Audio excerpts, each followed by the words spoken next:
Hello friends, welcome to प्रतियोगिता दर्पण। मैं हूं प्रशांत। आज हम बात करने जा रहे हैं चारधाम यात्रा के बारे में। रिसेंटली चारधाम यात्रा काफी ज्यादा न्यूज में रहा। एक्चुअल में चारधाम यात्रा पे डेवलपमेंटल प्रोजेक्ट चल रहे हैं रिगार्डिंग रोड्स एंड रेलवेज, इसलिए भी काफी न्यूज में था। इसके अलावा चारधाम यात्रा में काफी ज्यादा टूरिस्ट इनफ्लो 2023 में पर्टिकुलरली देखा गया। और इसके अलावा यहाँ पर जो टूरिस्ट की यानी कि पिलग्रिम्स की जो डेथ्स को लेकर भी काफी ज्यादा न्यूज में रहा। तो बेसिकली काफी सारे रीजंस की वजह से चारधाम यात्रा न्यूज में था। तो हमारा ये जो टॉपिक है particularly disaster management as well as environment के लिए काफी ज्यादा इंपॉर्टेंट हो जाता है। आइए डिटेल से डिस्कस करते हैं, इसे जानते हैं कि चारधाम यात्रा क्या है, क्या क्या इश्यूज हैं और क्यों यहाँ पर जो डेवलपमेंटल प्रोजेक्ट्स हैं वो कंसर्न्स क्यों अराइज होते हैं उन डेवलपमेंटल प्रोजेक्ट से। सबसे पहले न्यूज देख लेते हैं। चारधाम यात्रा ओवर 30 लाख पिलग्रिम्स विजिटेड सो फार। अब बेसिकली चारधाम यात्रा का जो सीजन है ना, नियर अबाउट अप्रैल में ही शुरू हो पाता है, क्योंकि काफी ज्यादा बर्फ जमी होती है उससे पहले। तो इसीलिए अप्रैल में ही यहाँ पे सीजन चालू हो पाता है। बेसिकली जाने लायक जो हो पाता है, रास्ते वगैरह खुलते हैं अप्रैल तक। और अप्रैल से हाल फिलहाल हम ये आर्टिकल जो देख रहे हैं ये 26 जून का है। तो ऑलमोस्ट 30 लाख से भी ज्यादा पिलग्रिम्स ऑलरेडी जा चुके हैं जून एंड तक। और इसके बाद यहाँ पे जो न्यूज है 149 pilgrims succumb to elements as well as accidents in 2 month. अब जो यहाँ पे मेजॉरिटी डेथ हुई है ना, मेजॉरिटी डेथ का रीजन कार्डियक अरेस्ट है या फिर कोई एलिमेंट है, कोई हेल्थ इशू है, लेकिन काफी सारे केसेस एक्सीडेंट के भी यहाँ पर देखे गए हैं। अब चारधाम यात्रा को हम सबसे पहले डिस्कस कर लेते हैं कि क्या है। अब हिंदू धर्म में चारधाम और चारधाम यात्रा, बेसिकली अगर हम छोटे चारधाम की बात करें तो छोटा चारधाम वो चारधाम है जो आज हम डिस्कस करने वाले हैं, जो कि उत्तराखंड में है। और इंडिया के चारधाम उसमें आपका कंसिडर होता है Dwarka which is in Gujarat, Puri which is in Odisha, then Rameshwaram Tamil Nadu,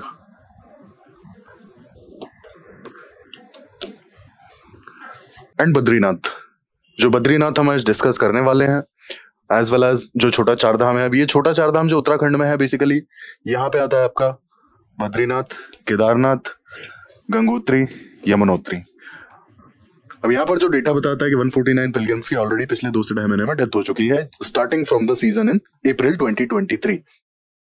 Chardham is basically located in Uttarakhand और हिंदू रिलीजन में इसकी काफी ज्यादा इंपॉर्टेंस है। हिंदू धर्म में ऐसी मान्यता है कि छोटे चारधाम अगर आप करके आते हैं, बेसिकली उत्तराखंड का चारधाम आप अगर पूरा करके आते हैं तो आपकी मोक्ष प्राप्ति जो स्पिरिचुअल सैल्वेशन है तो उसके लिए काफी ज्यादा जरूरी है ये। और इसके बाद ऐसा माना जाता है कि छोटा चारधाम जाने से कहीं ना कहीं हिंदू धर्म में पाप धोने के लिए इसे बहुत ज्यादा इंपॉर्टेंट माना गया है। तो ये हमने इसकी रिलीजियस इंपॉर्टेंस देखी। अब इसमें बेसिकली हम डिस्कस कर लेते हैं कौन कौन सी प्लेसेस आती हैं। सबसे पहले आता है यमुनोत्री धाम, फिर आता है गंगोत्री धाम, फिर आता है केदारनाथ धाम और इसके बाद आता है बद्रीनाथ धाम। अब अगर आप सीक्वेंस देखेंगे ना तो जो मान्यता है उसके अकॉर्डिंग सीक्वेंस भी यही है। आपको यमुनोत्री से शुरू करना होता है, then you have to visit Gangotri, then Kedarnath, then Badrinath. ठीक है। अब थोड़ा सा अगर हम डिटेल में बात करें तो यमुनोत्री धाम बेसिकली गॉडेस यमुना का टेम्पल है यहाँ पे। ठीक है। हालांकि ग्लेशियर जहां से ये निकलती है यमुना रिवर थोड़ा सा यहाँ से दूर है। Same goes with Gangotri Dham, goddess Ganga के नाम का यहाँ पर टेम्पल है। और जो गंगोत्री की ग्लेशियर है बेसिकली जो गौमुख है थोड़ा दूर है यहाँ से। दोनों जो धाम है ये basically Uttarkashi district of Uttarakhand. Then Kedarnath, it is a temple of Shiva और ये रुद्रप्रयाग डिस्ट्रिक्ट में लोकेटेड है। बेसिकली रुद्रप्रयाग डिस्ट्रिक्ट हाल फिलहाल में इसरो का एक डेटा आया था, एक सैटेलाइट डेटा था। सैटेलाइट डेटा में उत्तराखंड में 2 डिस्ट्रिक्ट्स जिसमें से रुद्रप्रयाग भी एक है, इन 2 डिस्ट्रिक्ट्स को हाईली प्रोन टू लैंडस्लाइड बोला गया है। हम आगे डिस्कस करेंगे इसकी relevance. And lastly Badrinath is a temple of Vishnu and Badrinath is located in the Chamoli district of Uttarakhand. तो ये हमने इसकी डिटेल्स पर बात की।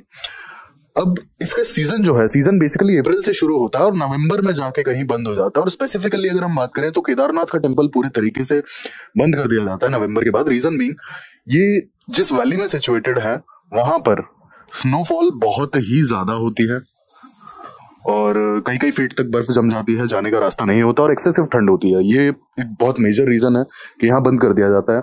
We are not going deep into the religious जो भी मान्यताएं हैं उस पर।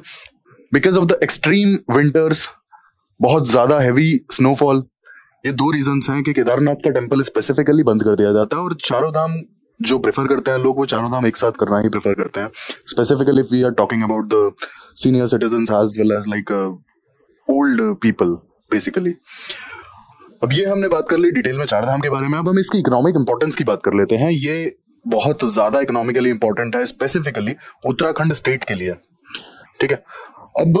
अब थोड़ा सा अगर यहाँ इसको सोचने की कोशिश करें how economically it is important, तो सबसे पहले यहाँ पर अगर आप देखेंगे तो जो रिलीजियस टूरिज्म की जो इंडस्ट्री है पूरी जो भी टूरिस्ट का इनफ्लो होता है उसी पर डिपेंड करती है, ठीक है। इसके बाद आपकी ट्रैवल इंडस्ट्री, इसके बाद आपकी होटल्स एंड रेस्टोरेंट इंडस्ट्री। तो ये लगभग काफी सारी सर्विस इंडस्ट्रीज डायरेक्टली जो ये रिलीजियस टूरिज्म है उत्तराखंड का, इस पर डिपेंड करती हैं। अब आप समझ सकते होंगे इकोनॉमिकली क्यों इतना इंपॉर्टेंट है, just because of this religious tourism. तो ये उत्तराखंड के लिए बहुत ज्यादा इंपॉर्टेंट है और यही रीजन है कि गवर्नमेंट ने चार धाम प्रोजेक्ट के लिए हामी भरी है। तो चार धाम प्रोजेक्ट पे अगर हम बात करें तो Char Dham project is major infrastructural project. अब यहाँ पे चारों धाम को 2 lane almost 10 meters wide 2 lane expressway यानी कि हाईवे से जोड़ा जा रहा है, ठीक है। आप अब 2 लेन एंड 10 मीटर, अगर पहाड़ों के हिसाब से सोचेंगे तो 10 मीटर्स बहुत ज्यादा विड्थ होती है। जनरली आप जो देखते हैं एक्सप्रेसवेज जनरली 20 से 25 मीटर हार्डली होते हैं, ठीक है। और 10 मीटर्स पहाड़ों में बनाना मतलब समझ सकते हैं आप, इट्स अ टफ टास्क। इसके बावजूद भी चौड़ा किया जा रहा है क्योंकि जनरली अगर आप देखेंगे तो स्पेसिफिकली उत्तराखंड में जो रोड्स हैं they are hardly 4 to 5 metres wide, hardly. तो 10 मीटर की रोड अगर बनाई जा रही है तो ऑब्वियसली कि वो बहुत ही ज्यादा है। और इसके बेसिक ऑब्जेक्टिव्स हैं to provide better connectivity, to enhance the safety and security of the pilgrims as well as to enhance the security of the border areas, then disaster management and other relief operations.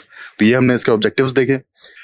अब ये इसका figure अगर हम देखेंगे तो यहाँ पे ये है ऋषिकेश से आपका ये रास्ता जाता है यमुनोत्री के लिए, यहाँ पे ये डिवीजन हो जाता है इधर गंगोत्री, यहाँ पे केदारनाथ एंड बद्रीनाथ। तो basically Rishikesh is the common point. और जो चार धाम का रेलवे प्रोजेक्ट चल रहा है ना, रेलवे प्रोजेक्ट में भी न्यू ऋषिकेश रेलवे स्टेशन बनाया जा रहा है and it's very important railway station, क्योंकि लगभग ये चारों धाम जैसे रोड से ऋषिकेश से कनेक्टेड है वैसे ही रेलवे से भी ऋषिकेश से कनेक्टेड होंगे। हालांकि अभी बहुत लंबा प्रोजेक्ट चलेगा रेलवे का, क्योंकि ये 2017-18 में ही इसको पास किया गया है, तो बहुत ज्यादा टाइम लगेगा। और बेसिकली रेलवेज के लिए यहाँ पर जो टनलिंग का काम चल रहा है वो it's a tough task. Tunnels and bridges बहुत ज्यादा टफ टास्क है यहाँ पर बनाने के लिए, इसलिए रेलवेज के प्रोजेक्ट में अभी समय लगने वाला है। और अगर हम रोडवेज की बात करेंगे तो मिनिस्ट्री ऑफ रोड के अंडर में चार धाम प्रोजेक्ट है and it is a 2 lane expressway project.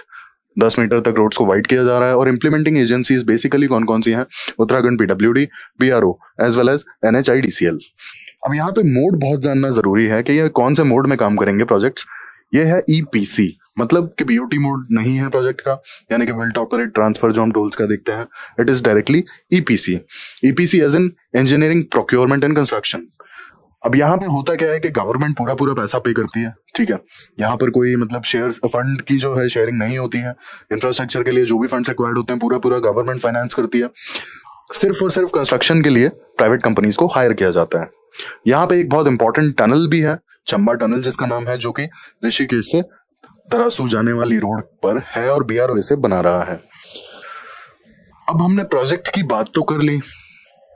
Project की बात करने के बाद एक जो बहुत इंपॉर्टेंट सवाल है यहाँ पे वो ये है कि उत्तराखंड जो कि बहुत ही इकोलॉजिकली फ्रेजाइल एरिया है, वहां पर इतने मास लेवल पे इंफ्रास्ट्रक्चरल डेवलपमेंट के प्रोजेक्ट्स लाए जाने ठीक है? और अगर लाए जाते हैं तो क्या इनके कॉन्सिक्वेंसेज हमारे फेवर में होंगे? हमें बहुत डिजास्टर्स कॉन्सिक्वेंसेज देखने को नहीं मिलेंगे? क्या हम ऐसा श्योर कर सकते हैं? एग्जाम्पल देता हूँ, 2013 का जो फ्लड आया था केदारनाथ में, more than 5,000 people were like declared dead by government. Government records ये कहते हैं कि 5,000 से ज्यादा लोग वर dead in that flash flood. इसके बाद 2021 में ऋषि गंगा रिवर में बेसिकली फ्लड आया था, ठीक है।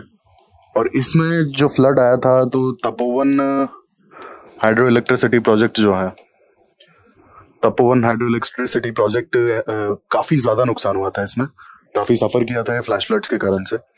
इसके बाद तीसरी चीज आती है news. Supreme court names A.K. Sikri as chairman of चार धाम पैनल। अब शुरुआत में अगर देखा जाए तो उससे पहले A.K. Sikri से पहले Ravi Chopra was the chairperson of this high powered committee. और ये कमिटी बेसिकली जो चार धाम का प्रोजेक्ट चल रहा है उसके क्या कॉन्सिक्वेंसेज होंगे उसे रिव्यू करने का काम करेगी। ठीक है, क्या कॉन्सिक्वेंसेज हो सकते हैं। अब इसको अगर हम बेसिकली देखें तो जरूरी क्यों है ये, इकोलॉजिकली फ्रेजाइल तो है ही उत्तराखंड, इसके साथ साथ चार धाम प्रोजेक्ट से ऐसा एक्सपेक्ट किया जा रहा है कि ऑलमोस्ट मोर देन 50,000 ट्रीज इन्हें काटा जाएगा और कम से कम नहीं तो 690 hectares forest will be lost just because of the चार धाम प्रोजेक्ट। अब जब वेजिटेशन हटा दिया जाएगा तो कितने सारे इश्यूज फेस करने पड़ते हैं। सबसे पहला जो इशू आता है ना, जो फेस करना पड़ता है वेजिटेशन रिमूवल के कारण, वो आता है लैंडस्लाइड। ठीक है, वो आता है लैंडस्लाइड। तो आइए हम इसे डिटेल में डिस्कस कर लेते हैं कि क्या इश्यूज हैं यहाँ पर और क्या चैलेंजेस हैं बेसिकली उत्तराखंड में, और क्यों मतलब वहां पर कनेक्टिविटी बढ़ाना भी जरूरी है, लेकिन इतने मैस लेवल पे इंफ्रास्ट्रक्चरल प्रोजेक्ट्स को ले जाना ऐसे इकोलॉजिकली फ्रेजाइल एरिया में, वो भी समझदारी है या नहीं, हम डिस्कस करेंगे। सबसे पहले आता है हार्श वेदर। अब यहाँ पर एग्जैक्टली अगर देखा जाए तो डिजास्टर मैनेजमेंट में क्या इश्यूज आते हैं। ठीक है, सबसे पहला इशू आता है हार्श वेदर, जिसमें हम देखते हैं extreme temperatures as well as snowfalls. अब जो हायर आल्टीट्यूड वाले एरियाज हैं वहां पर कई बार ऐसा देखा गया है कि वहां पर कई फीट्स में स्नोफॉल होती है। ठीक है, रोड्स ब्लॉक हो जाती हैं स्नोफॉल के कारण, रोड्स को क्लियर करना पड़ता है स्नोफॉल के बाद, काफी कीचड़ हो जाता है, काफी स्लिपरी हो जाती हैं रोड्स। ऐसे केस में किसी भी तरह का डिजास्टर मैनेजमेंट वहां पर पॉसिबल है? नो, बहुत दिक्कतें आती हैं। इसके बाद होता है वल्नरेबल टेरेन। वल्नरेबल टेरेन में सबसे पहले आता है माउंटेनियस रीजन। अब बहुत ज्यादा ऊंचे ऊंचे पहाड़ हैं इस तरफ, ठीक है, और जो बहुत स्टीप स्लोप भी है। स्पेसिफिकली अगर हम नॉर्दर्न माउंटेन्स की बात करें तो माउंटेन्स का जो नॉर्दर्न फेस है काफी ज्यादा स्टीप स्लोप देखने को मिलते हैं। ठीक है, वैलीज बहुत ही ज्यादा कम है। इसके अलावा लोकेशंस काफी रिमोट हैं। अब काफी सारे लोग यहाँ पर बहुत ही ज्यादा रिमोट लोकेशन में रहते हैं। कनेक्टिविटी इश्यूज हैं बेसिकली। रिमोट लोकेशन का मतलब है कि कनेक्टिविटी इश्यूज बहुत ज्यादा हैं। और जैसा मैंने आपको बताया कि चार धाम प्रोजेक्ट में जो रोड की विड्थ है वो 10 मीटर्स है। 10 मीटर्स की रोड अब बनाई जा रही है, तो आप समझ सकते होंगे कि शायद बहुत ज्यादा इंफ्रास्ट्रक्चरल इश्यूज हैं यहाँ पे, क्योंकि अभी रोड बनाई नहीं गई कभी, है ना। अब इसका इशू एक और क्या आता है, रिमोट लोकेशन क्यों यहाँ पर ज्यादा है?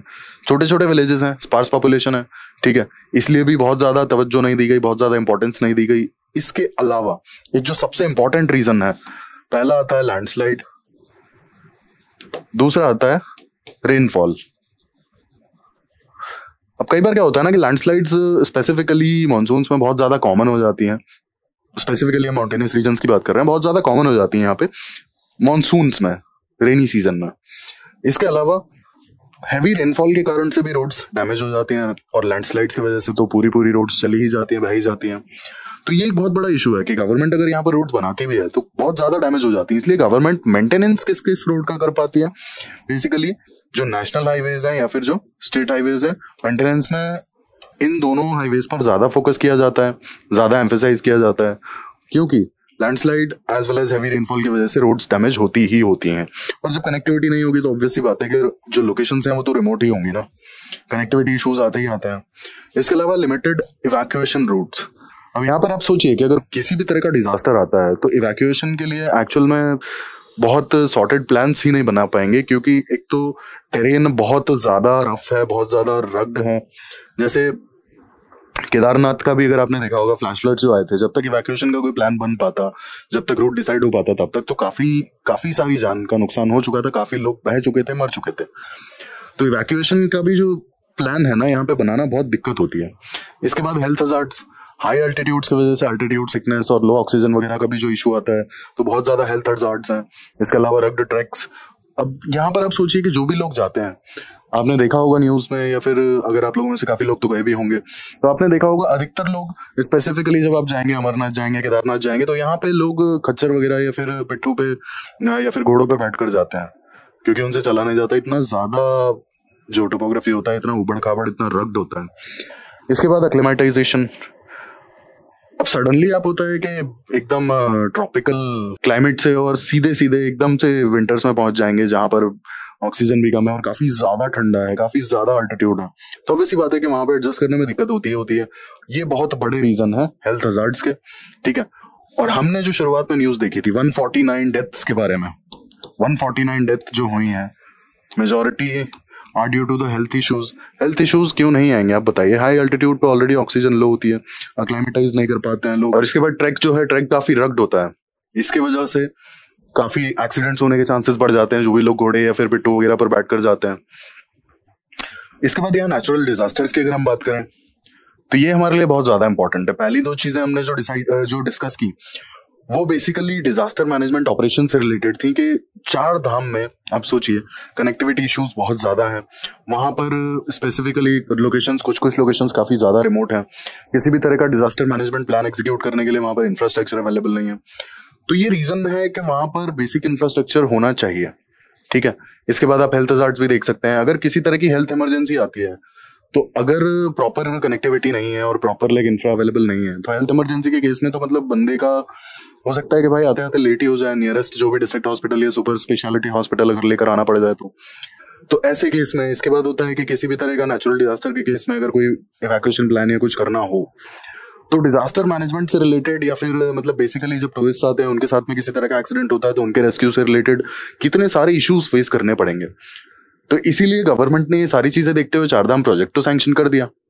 अब प्रोजेक्ट सैंक्शन हुआ है तो प्रोजेक्ट सैंक्शन होने के बाद अब हमें प्रोजेक्ट की दिक्कतों का मतलब जो प्रॉब्लम्स प्रोजेक्ट फेस करेगा वो भी तो हमें डिस्कस करना चाहिए कायदे से। तो क्योंकि एक्चुअल में जैसा कि मैंने आपको बताया था कि रुद्रप्रयाग जहां पर केदारनाथ टेम्पल है वो पर्टिकुलर डिस्ट्रिक्ट मतलब उत्तराखंड की अगर डिस्ट्रिक्ट्स की बात की जाए तो इसरो की रिपोर्ट के according Rudraprayag is most prone to the landslides. और जैसा कि हमने देखा कि केदारनाथ का तो टेम्पल भी वहीं पे है और वहां पर चारधाम का जो प्रोजेक्ट है कनेक्टिविटी प्रोजेक्ट वो उस डिस्ट्रिक्ट में तो जाएगा ही जाएगा ना। अब जब लैंडस्लाइड प्रोन एरिया है और वहां पर रोड बन रही है तो रोड तो बह सकती है ना कभी भी। तो ये सबसे बड़ा इशू आता है कि भाई लैंडस्लाइड से कैसे डील किया जाएगा ये जो प्रोजेक्ट्स हैं। दूसरा स्टीप स्लोप्स हैं, आपने कटिंग फिलिंग करके यहाँ पे रोड बना दिया, ठीक है, ये आपका रोड बन के तैयार है। अब ये जो आपकी रोड्स हैं अगर आपने प्रॉपर ड्रेनेज प्रोवाइड नहीं किया तो भी दिक्कत है। दूसरा आपको यहाँ पे रिटेनिंग वॉल आपने देखा होगा, ऊंची ऊंची कंक्रीट की दीवारें बनी होती हैं, ये क्यों बनी होती हैं कभी आपने ध्यान दिया है?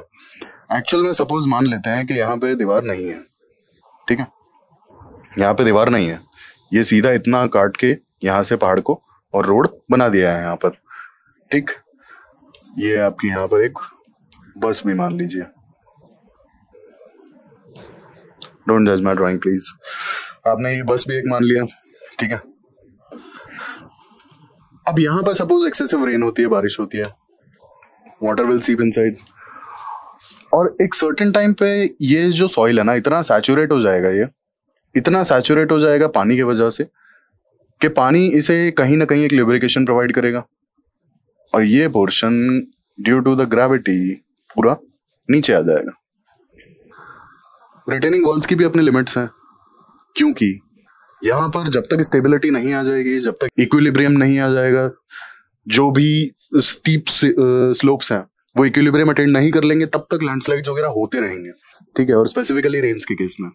तो यही कारण है कि यहाँ पर रिटेनिंग वॉल बनाई जाती है, लेकिन रिटेनिंग वॉल की भी अपनी लिमिट्स हैं, ठीक है। जैसे आप शिमला की साइड में चले जाइए, जितने भी हाईवेज हैं वहां पर आप अधिकतर जगह देखेंगे कि रिटेनिंग वॉल्स बनी हुई है, इसके बावजूद भी लैंडस्लाइड होता है, ठीक है। तो आप इसे रोक नहीं सकते हैं, बेसिकली जस्ट टेम्परेरीली अवॉइड कर सकते हैं। अब हम इसे डिस्कस क्यों कर रहे हैं, वो इसलिए कर रहे हैं कि अगर रोड्स बनती हैं, ठीक है, और जो एरिया ऑलरेडी लैंडस्लाइड प्रोन है वहां पे भी अगर रोड्स बनती हैं तो आप सोचिए कि ये अगर आपने यहाँ पर प्रॉपर ड्रेनेज वगैरह कुछ भी प्रोवाइड कर दिया, इसके बावजूद भी अगर ये वाला सर्टेन रीजन अगर ये सैचुरेट हो जाता है, क्योंकि इंफ्रास्ट्रक्चर डेवलपमेंट की वजह से जो वेजिटेशन है, जो पेड्स हैं, डिफॉरेस्टेशन काफी ज्यादा होगा। फॉरेस्ट वगैरह क्या करते हैं, जो वेजिटेशन है वो क्या करता है, ये सॉइल को अंदर अपनी रूट्स की वजह से होल्ड करके रखता है, लेकिन आपने तो इसे उड़ा दिया, ठीक है, कंस्ट्रक्शन की वजह से। अब जब इसको आपने काट दिया कंस्ट्रक्शन या अदर पर्पस की वजह से, तो ये सॉइल पड़ जाएगा लूज, क्योंकि यहाँ पर रूट्स तो रह नहीं जाएंगी, और जब ये लूज पड़ जाएगा, जैसे ही सैचुरेट होगा, ये पूरा ड्यू टू द ग्रेविटी नीचे चला जाएगा, तो आपका तो आधा रोड फिर से गया। तो ये बहुत ज्यादा इश्यूज आते हैं कि भाई वेजिटेशन जो है ना, basically deforestation at least hilly areas में, माउंटेनियस रीजन्स में, वहां पर लैंडस्लाइड्स को काफी बचाता है वेजिटेशन, क्योंकि रेन्स में ऐसा होता ही होता है कि लैंडस्लाइड हो जाए। तो लैंडस्लाइड यहाँ पे सबसे बड़ा इशू है। तो हमने देखा कि कैसे रुद्रप्रयाग में जो इंफ्रास्ट्रक्चर डेवलपमेंट है इसरो की रिपोर्ट के अकॉर्डिंग, यहाँ पे लैंडस्लाइड के issues because of the vegetation removal and infrastructural development, landslide उल्टा रुद्रप्रयाग वगैरह जैसी डिस्ट्रिक्ट्स में बढ़ सकते हैं। तो हमें उस चीज को आगे देखना होगा। इसके बाद फ्लैश फ्लड्स अब जो 2013 में केदारनाथ में फ्लड आया था वो भी ऐसा एक्सपेक्ट किया जा रहा है कि वो फ्लैश फ्लड ही था। कितना नुकसान हुआ था। अब पहाड़ों में एक्चुअल में होता क्या है कि आप सोचिए ये पहाड़ है, ठीक है, और यहाँ बारिश होती है, तो यहाँ पे जितनी भी बारिश होगी ना, पानी इकट्ठा होकर सारा यहाँ पर आएगा। तो ये वाला जो रीजन है ना, ये वाला रीजन तो ऑलरेडी वल्नरेबल है, ठीक है। इसके अलावा सपोज अगर यहाँ पे क्लाउड बर्स्ट हो जाता है तो क्या होगा। क्लाउड बर्स्ट के केस में मतलब बेसिकली क्लाउड बर्स्ट होता क्या है, बादल फटना होता क्या है, आप सिंपल भाषा में ऐसे समझिए कि जितनी बारिश महीने 2 महीने में नहीं होगी ना, क्लाउड बर्स्ट अगर हो गया तो उतनी बारिश आपकी 1 से 2 घंटे के अंदर हो जाएगी, ठीक है, जितनी आपकी महीने 2 महीने में भी नहीं हो पाएगी। और क्लाउड बर्स्ट जैसे बेसिकली अगर हम हिमालयाज की बात करें तो यहाँ कई बार होता है ना कि 10-12 घंटे बारिश हो जाती है, और 10-12 घंटे में तो भाई साहब ऑलमोस्ट आप मान के चलो कि जितनी बारिश साल भर में नहीं होती ना उतनी 10 घंटे के अंदर हो जाती है। अब इतना पानी जाएगा कहाँ, रास्ता तो चाहिए पानी को। इतना सारा पानी बिना टाइम लिए तो ऐसा है नहीं कि भाई ग्राउंड वाटर या फिर होता है ना कि अंदर उतर जाएगा, इट विल सीप inside the soil, not possible. और जब ये पॉसिबल नहीं तो ये पानी जाएगा कहाँ, ये पानी इकट्ठा होगा, ठीक है। ये आपका हिली रीजन है, अगर सपोज क्लाउड बर्स्ट हो जाता है ये पानी यहाँ इकट्ठा होगा। और जो भी वैली रीजन्स हैं, valley regions are vulnerable to floods in case of a cloud burst. कुछ ऐसा ही एक्सपेक्ट किया जा रहा है कि 2013 में भी हुआ था। अब जो केदारनाथ की रिवर है, मंदाकिनी रिवर, उसमें भी कुछ ऐसा ही अज्यूम किया जा रहा है कि केदारनाथ वैली में जो ये सब हुआ था, मंदाकिनी वैली में जो हुआ था, काफी ज्यादा हैवी रेनफॉल हुई थी, और हैवी रेनफॉल की वजह से मंदाकिनी रिवर जो है वो उफान पर आ गई थी। मतलब इसके बाद लास्ट आता है अर्थक्वेक बेसिकली जो उत्तराखंड और हिमालयन रीजन है ये आता है सीस्मिक जोन 4 और 5 में। 4 और 5 एज इन अर्थक्वेक आने के चांसेस ज्यादा है, अकरेंस ज्यादा है, और नुकसान भी बहुत ज्यादा होगा, ठीक है। और यहाँ पर हाई मैग्नीट्यूड के अर्थक्वेक्स पास्ट में भी देखे गए हैं।